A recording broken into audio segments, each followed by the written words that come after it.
Bizim haberimiz zaten hiçbir şeyden yoktu. Kapalı görüşte gittik. Evet. Yani gitmemizle yani dedi işte benim sevkim çıkmış.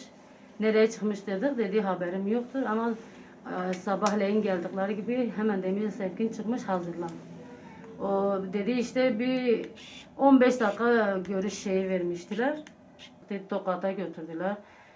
Tokat'tan sonra Ankara'ya, biz bir yıl Ankara'ya gidip geri sıkıntılar yaşadık. Yani 2-3 milyar bizden 4,5 milyar indirdiler, 3 milyara indirdiler. 3 milyarla biz ne sıkıntılarla onu bir Diyarbakır'a getirdik. Yani Allah'ın yardımıydı, geldi işte.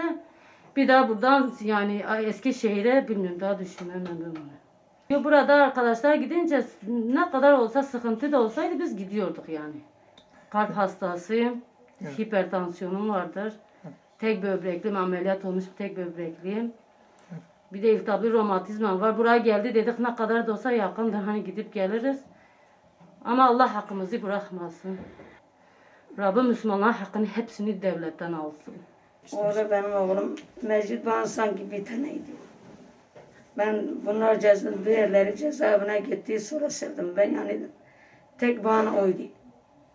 Ben onu dedim ki dünyaya değiştirmeyen bu çocuklarımı hiçbirini saymadım. O bize çok iyiydi, o bize çok tatlıydı. Kalbimiz kalmamıştı ondan.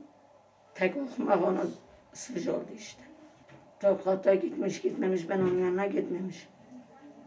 Ankara'ya gitti, ben gitmemiş. Nefesim kesildi, kalbimde vardı. Benim ayağım lüfleri yırtılmış. Söylege geldiğine bir kere gittim, daha görmemiş.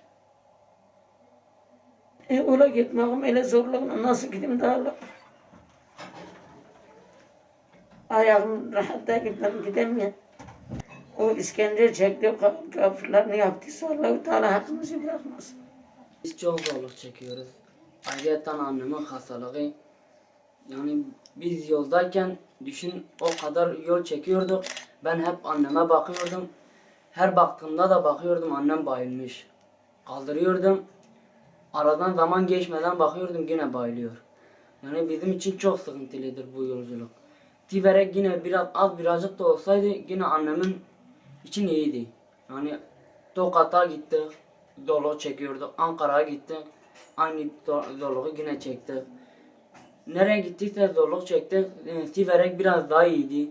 Ben buradan tek bir isteğim var. Ya babamı yine ya Diyarbakır ya Siverek getirsinler. Başka hiçbir şey istemiyorum. Yani ben 2 yaşındayken babamı cezaevinde gördüm.